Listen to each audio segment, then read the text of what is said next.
Why money feels harder than it used to. People keep saying things are more expensive now, that everything costs more, that money doesn't go as far.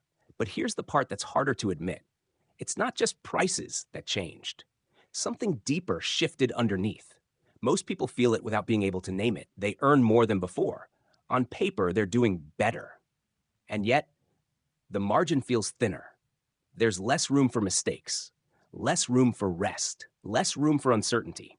That tension isn't imaginary, it's structural.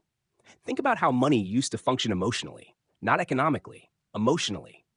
Money once created breathing space, it allowed delays, it absorbed small shocks. Today, money feels brittle. One unexpected expense can undo months of planning, one disruption can reset progress. On the surface, life still looks stable, but stability now requires constant attention. This is where things quietly shift. Money stopped being a buffer. It became a balancing act. And balancing acts demand focus. Focus consumes energy. Energy limits perspective. Few people stop to question this because it feels like a personal budgeting issue. But it isn't. What's interesting is this pressure shows up even when behavior doesn't change.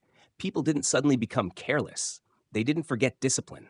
The environment changed faster than habits could adapt. Costs became layered.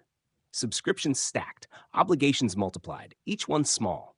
Together, heavy. This isn't excess, it's accumulation.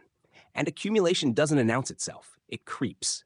If you look closer, financial strain today is rarely dramatic. It's quiet erosion, a little less margin each year, a little more anxiety each month, until money stops feeling like a tool and starts feeling like a constraint. Have you noticed how planning now feels shorter term? Even for responsible people?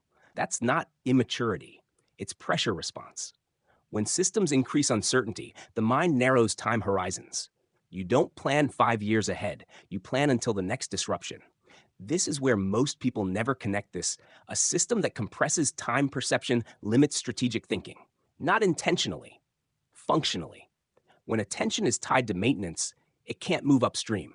So people stay busy, they stay careful, but they stop repositioning. And without repositioning, effort circles. This isn't about intelligence, it's about cognitive load. And modern money creates a lot of it. On the surface, financial advice hasn't changed much. Budget, save, work harder. But the emotional context has. Money advice assumes stability that no longer exists. It assumes predictability, linear progress, recoverable setbacks. That assumption no longer holds. And when advice doesn't match reality, people internalize failure. They think they're doing something wrong. But what's actually wrong is the frame. Money didn't just become scarcer, it became more demanding. Demanding of attention, demanding of precision, demanding of constant adjustment.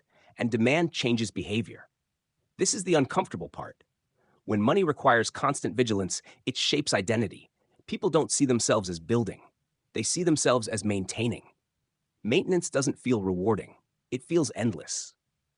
And endless effort without visible gain creates quiet despair, not dramatic collapse, just fatigue. This is why money conversations feel heavier now, why people avoid them, why silence replaces planning. The weight isn't just financial, it's psychological. Here's the part that reframes everything. Money feeling harder isn't proof of decline, it's proof of transition. Systems are more optimized, margins are tighter, errors are punished faster. Understanding this doesn't fix it, but it removes confusion.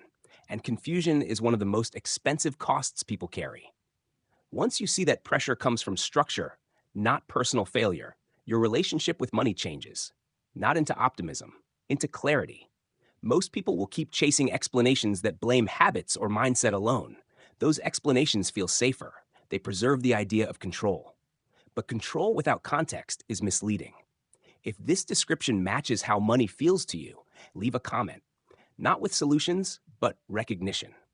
And in the next video, we'll look at why most people never fully understand money, even when they're smart and responsible. Clarity doesn't remove pressure, but it tells you where it comes from.